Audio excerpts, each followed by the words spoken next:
Welcome to Reflect on This. Hello, I am Johnny Henshaw.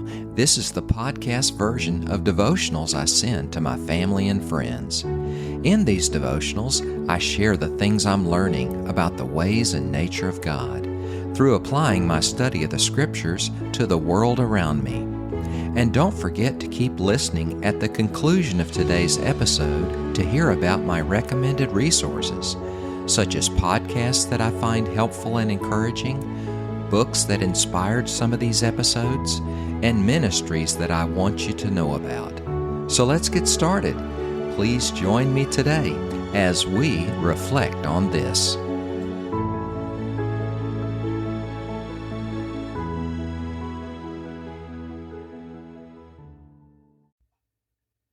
Today, let's dive into a familiar Bible story and see how it can apply to us today.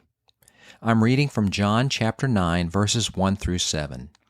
As Jesus was passing by, he saw a man blind from birth. His disciples questioned him, "Rabbi, who sinned, this man or his parents, that he was born blind?"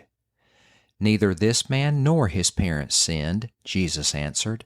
"This came about so that God's works might be displayed in him. We must do the works of him who sent me while it is day.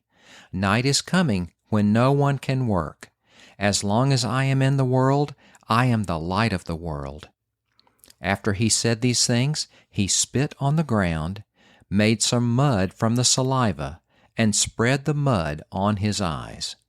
"Go," he told him, "wash in the pool of Siloam," which means sent. So he left, washed, and came back seeing. As I was reading this familiar passage recently in the Passion Translation, I came across a very helpful footnote for verse 6. It says, "No doubt the blind man had heard people spit as they walked by him, as a sign of disgust, for in that day they believed blindness was caused by a curse. But this day, as he heard Jesus spit on the ground, it was for his healing."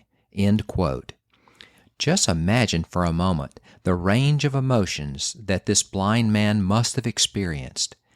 As he hears Jesus spit on the ground, he probably thought that this was yet another person passing by him that was disgusted by his sin. I can imagine that he felt shame or maybe even anger.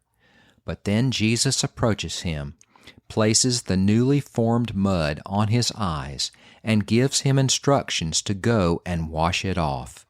I am guessing that hope begins to arise in his heart as he hurries to the pool.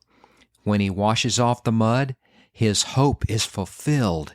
He can see for the first time in his life. Then a convicting thought hit me. How many times do I pass by unlovely or different people in life and simply ignore them? Is my action of ignoring them the modern-day equivalent of the Jews spitting in disgust as they passed by the blind man? Or do I view these different people as God views them, fearfully and wonderfully made?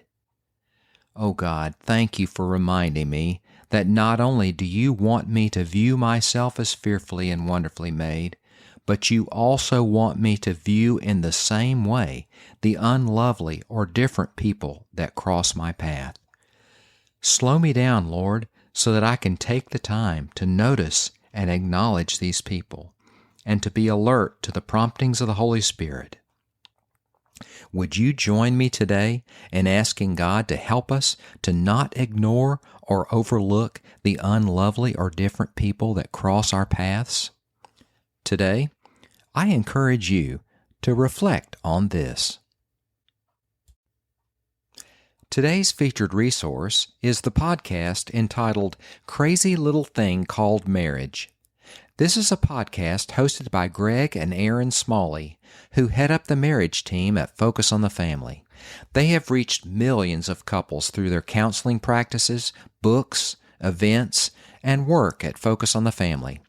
This is a once-a-week, 30-minute podcast. Each episode addresses a different aspect of marriage using biblical principles, practical advice, and a mixture of humor and candidness.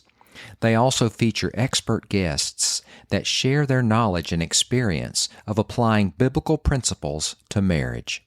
I highly recommend this podcast, Crazy Little Thing Called Marriage, named after their best-selling book.